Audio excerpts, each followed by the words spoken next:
Chicken biryani বানানোর জন্য প্রথমে পেঁয়াজগুলোকে ডুমো ডুমো করে কেটে কিছু পেঁয়াজ আমরা ব্লেন্ড করে নেব। একইভাবে আদা রসুন আর কাঁচা লঙ্কার আরেকটা পেস্ট আমরা ব্লেন্ড করে বানিয়ে নেব। বাকি পেঁয়াজগুলোকে আমরা কড়াইয়ে ভালো করে তেল দিয়ে ভেজে নেব। এখানে আমরা ডিম দেওয়া আর আলু দেওয়া হচ্ছে বলে ডিমগুলোকে সেদ্ধ করে নেওয়া হয়েছে। আলুগুলোকে ছাড়িয়ে তাতে ভালো করে হলুদ মাখিয়ে কড়াইতে তেল দিয়ে ভালো করে আলুগুলোকে ভেজে নেব। দেন এক বাটি দুধেতে অল্প কেশর দিয়ে গরম করে নেব।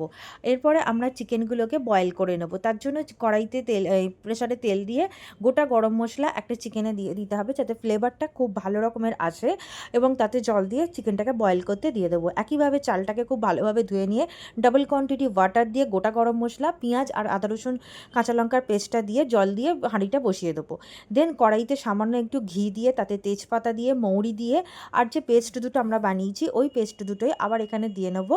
নিয়ে ভালো করে মিশিয়ে নেবো। তাতে একটু টক দই আমরা দিচ্ছি, হলুদ দিচ্ছি, একটু ধনে দিচ্ছি আর কাশ্মীরি গুঁড়ো লঙ্কা দিচ্ছি, যাতে খুব সুন্দর একটা কালার আসে, বাট অতটা ঝালও হয় না। ভালো করে এটাকে নাড়িয়ে নেওয়ার পরে চিকেনগুলোকে দিয়ে নেবো। আর যে বয়েল চিকেনের যে ঝোলটা থাকবে ওটাই আমরা গ্রেভি হিসেবে এখানে ইউজ করব। ভালো করে টক দই নিয়ে মিক্স করে নেবো, আর মশলা থেকে তেলও বেরিয়ে যাওয়ার পরেই আমরা চিকেনটাকে দেবো। দেন ওটাকে চাপা দিয়ে দেবো। এইভাবে চালটাও বয়েল হয়ে যাওয়ার পরে আরেকটা পরিষ্কার হাঁড়িতে আমরা তাতে ঘি ভালো করে মাখিয়ে নেব। নিয়ে তারপরে প্রথমে আলুর লেয়ারিং, চিকেন এবং ডিম দিয়ে নেব, এবং তারপরে অল্প করে রাইস দেব।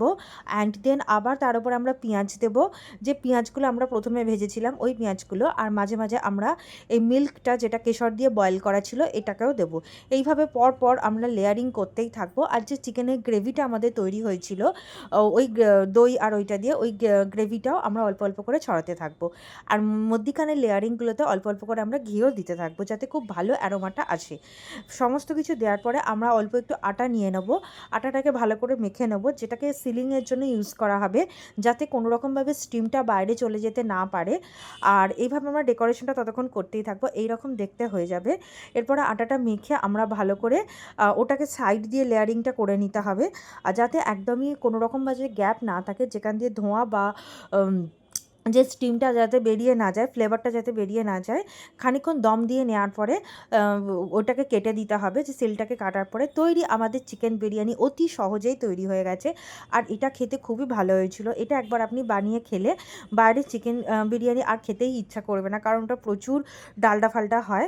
আর পুরো ভিডিওটার লিঙ্ক আমি এখানে দিয়ে দেবো। পুরো ভিডিওটা আমি